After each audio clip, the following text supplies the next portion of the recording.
Hey guys, welcome to our February roundtable. Today we're going to be talking about our pre-employment testing phase and also our orientation phase. So drivers who are coming on board, this is kind of the process that you could expect to go through. Today we have with us Amy, who is in recruiting. Amy actually does all of our pre-employment testing, scheduling, and travel, and a whole bunch of other stuff. And then Tara, you are in HR, and you have a big part in orientation as well. So, great ladies to have discussing these topics. So let's just get right into it. So when somebody is coming on board, and where in the process, I guess, does testing occur? When would they go and start doing those testings? Actually, it can happen within one business day. We're looking at the drivers to kind of lead us as far as when they are willing to get started. That's my job, is to, as soon as they say yes, I'm going to get them in. So we're trying to look for one business day to get the scheduling done and then get them in within 48 hours. Awesome. And what kind of stuff do they do before they go into the testing phase? Like an application? Like what kind of stuff do they do before they would go into the testing? They are going to fill out the assessment to get pre-qualified. Okay. They are going to have the application completed and reviewed. They are also going to have a phone interview, and they're going to speak with safety. So there's quite a bit of a process, but once that process after the phone interview is completed and they've made a verbal commitment, I'm going to start my process to get them here. Awesome. So what kind of testings would they go to complete? They are going to, first of all, we do a strength test. It's called an IPCS test, an industrial physical capacity test. It's testing their strength of their shoulders, both shoulders and both knees. The other is they're going to have a drug screen regardless, and then their DOT physical, if it's needed. If they've already have a med card and it's good for more than 6 months, we'll honor that. Awesome, awesome. Where will they have to go to test? I know sometimes people, I remember when I was a processor, that was a question, like where am I going to have to go to test? Do I have to wait till I'm up in orientation? So where would they go to do those testings? I'm going to find them the closest clinic to their hometown.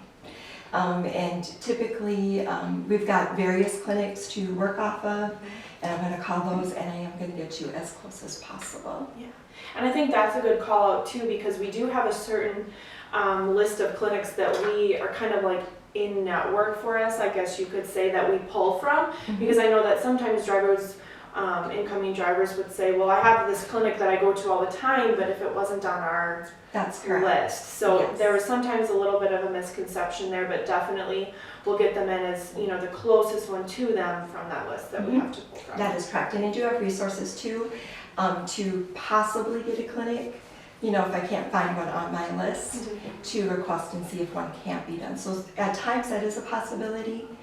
You know, you just have to kind of work at it. Yeah, just work through it. Right. Awesome. And I'm glad you touched on, you know, if they have that current physical that's, you know, still valid for the 6 months, we can use that as long as they've got that full long form, which is typically like the 4 pages. As long as they've got that documentation, we can go ahead and qualify that one as well, versus having to send them to a whole new one. Exactly. So that's awesome. So let's go into a little bit about the physical capacity evaluation and the IPCS test, like you mentioned, because I know that this is something that we really try to thoroughly explain to the drivers.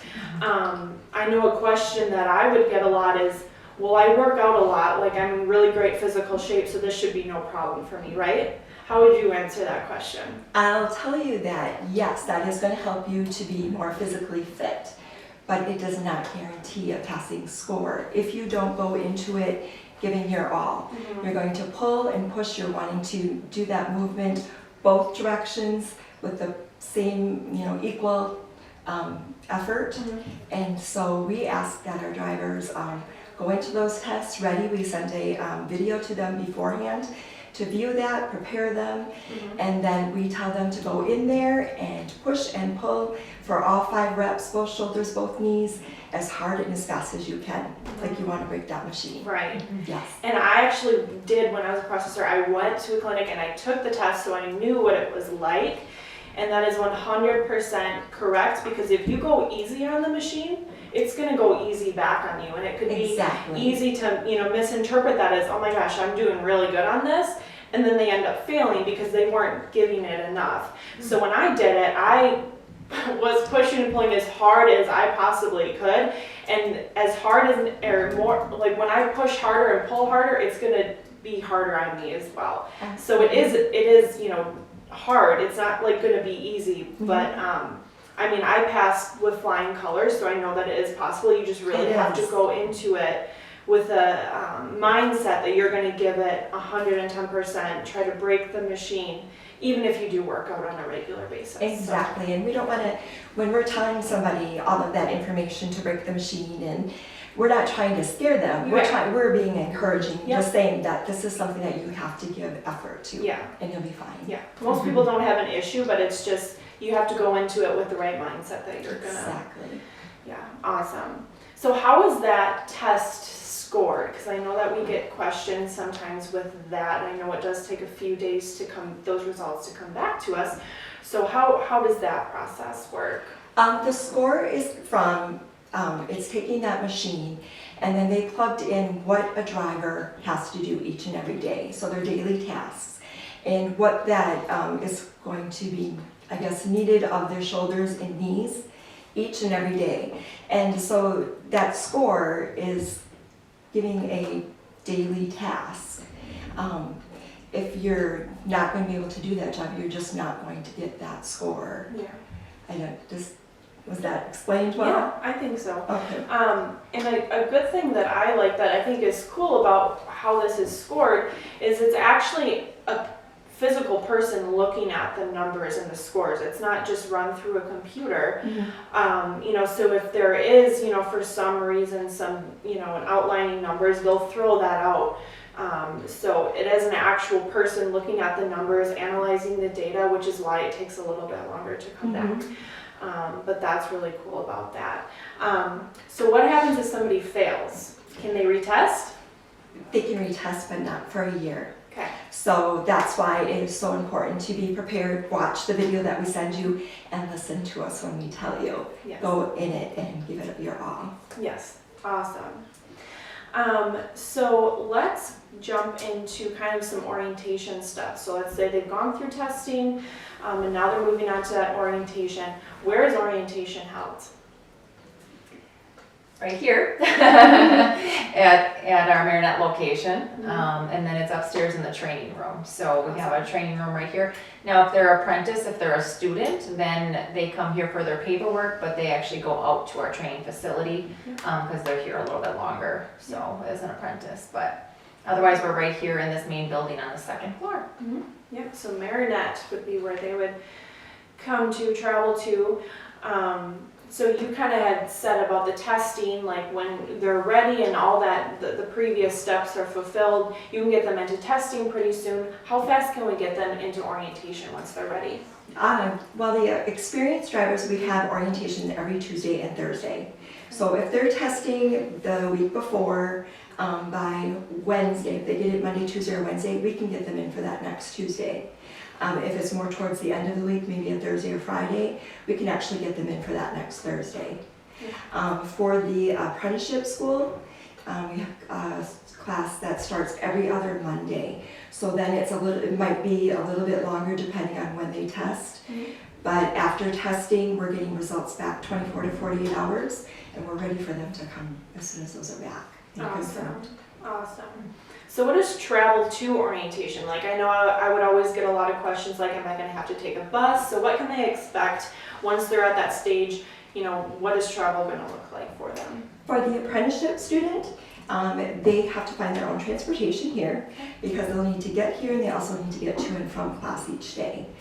And as far as an experience, we're going to get them here. So I'm going to provide a rental car for them to pick up the day before.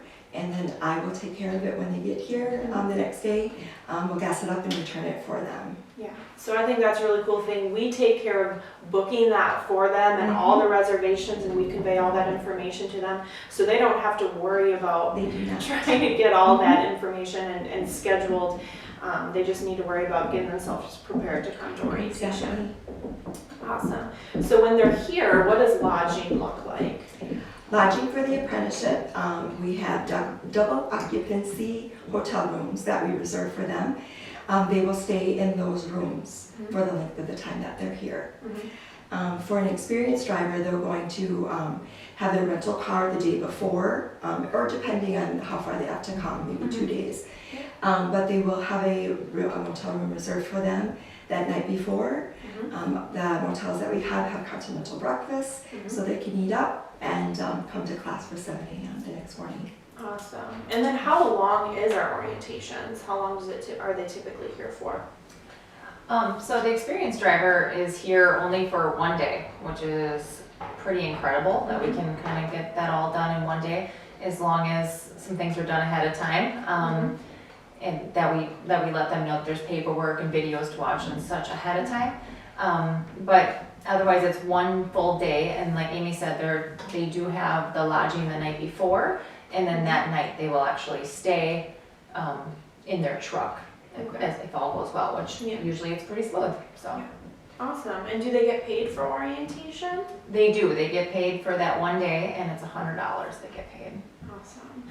What kind of things should drivers be bringing with them to orientation? So I think Amy might be able to help with this too, but for the most part, I'm pretty sure we tell them to bring all their belongings because they're going to get dispatched by that next day. We don't dispatch them right away that day for the experienced drivers because they've been in orientation for probably 7-8 hours, so that would be a long day to get dispatched out that night. But by the next morning, we try to have them dispatched out. So we want them to bring as many belongings, if they're in over the road or regional, however long they're expecting to be out. If they're expecting to be out 12, 14 days, then they're going to want to bring their stuff that they need for that.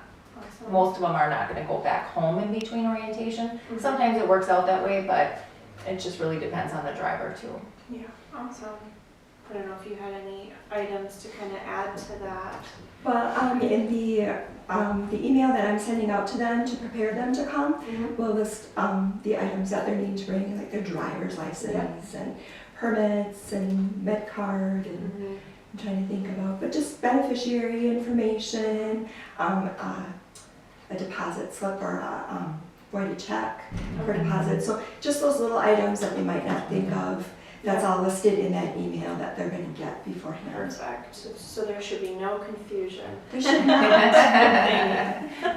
Awesome. So during the orientation day, I know that you mentioned that breakfast, normally, the hotels that we have them in have continental breakfast, so they're able to get that before they come in the morning. What about food for the rest of the day? Do we provide any food? Yep, so we provide them lunch while they're here, and then we also have snacks, water, coffee, things like that available throughout the day. So, awesome. And usually lunch seems like it's big enough to last them even to dinner, so. And then I know you kind of mentioned a little bit, hinted towards it anyway, about the paperwork or some videos that they need to do. So what kind of things are they needing to do prior to coming to orientation? So with the experienced drivers, in order to be able to squeeze this all into 1 day, so obviously there's a lot of safety, operational things we need to go through for orientation. We ask that there are some videos that they watch ahead of time if they have time. And those, I think they take approximately 2.5 hours usually to sit down and watch. So we do ask that they do that. And then as far as the forms, we have them all listed online. There's an employee handbook and things like that for them to be able to complete. Now they don't have to complete that ahead of time, but if they do, it's going to save their day to kind of just run smoother. Once they get here, we can kind of just run through things then a lot faster. So we definitely recommend them trying to take care of all of that before they come. Yes, absolutely. It just makes things go so much easier. Now, if they're an apprentice, they don't watch the videos ahead of time. That's something different for the students, but yeah. So what other types of information can they kind of expect to get from orientation? Information, did you say? Yep. Okay. Well, I think we have people right here on site for different things. So the neat thing is that they can meet their recruiter most likely here on site. They can meet the operations, people in operations, their fleet leader, all of that. So they're gonna be able to talk with their fleet leader one-on-one, meet them, talk about their loads. They're gonna learn about our different programs that we offer here, their tablets, safety, operations, I mean, pretty much everything. Anything that they're gonna need to know to be able to leave here and feel comfortable about it. It's nice because they have somebody right there face to face with them to be able to walk them through it. I don't know if you have anything else to add with Not that. really, that portion I'm not real familiar as far as once they're here, Yeah. but that sounds about right. Yeah, it's nice because they, the amount of time that we've allotted for maintenance and safety and operations and the truck walk rounds and things like that, making sure that they really understand what their equipment is before they leave. Whether it's a CNG truck or whatever kind of truck that they might have. We make sure that they are ready for that before they leave. We don't want them leaving here and having questions. And if they do, they can always contact, whoever they need, but. Yeah, awesome. So then, do they always head out on a load right away? Are they always dispatched like that very next day? How does that work? I would say, it's probably 90 to 100% of the time they're dispatched by the next day. Yeah. I think almost all of them are out of here by 10 a.m. at the very latest the next day. Again, if they had to, maybe they said, I need to be rerouted back home for something, there's certain situations where you would be dispatched, but for the most part, we are ready to dispatch those drivers the next day, and that's why it's nice to get a chance to meet with their fleet leader right away in the morning time, and then they're already working on that load for them, so. Awesome. So we get them here, get all the good information that they need so that they can get out on the road and start working again right away. Yes. So awesome. Well, I think that's most of all the commonly asked questions that I had. Unless you guys have anything else that you can think of. I don't think so. I think that we're just trying to get them as prepared as possible beforehand, and once they're here, they're completely taken care of to be ready to go out. Yeah, for sure. Awesome. Awesome. Well, thank you guys for joining us, whether you're watching this live or you're catching this on replay. If you have any questions that you think of after we're done with this and we're not live anymore, certainly still drop them in the comments. I can monitor those and respond to any that come through. But otherwise, we will see you next month.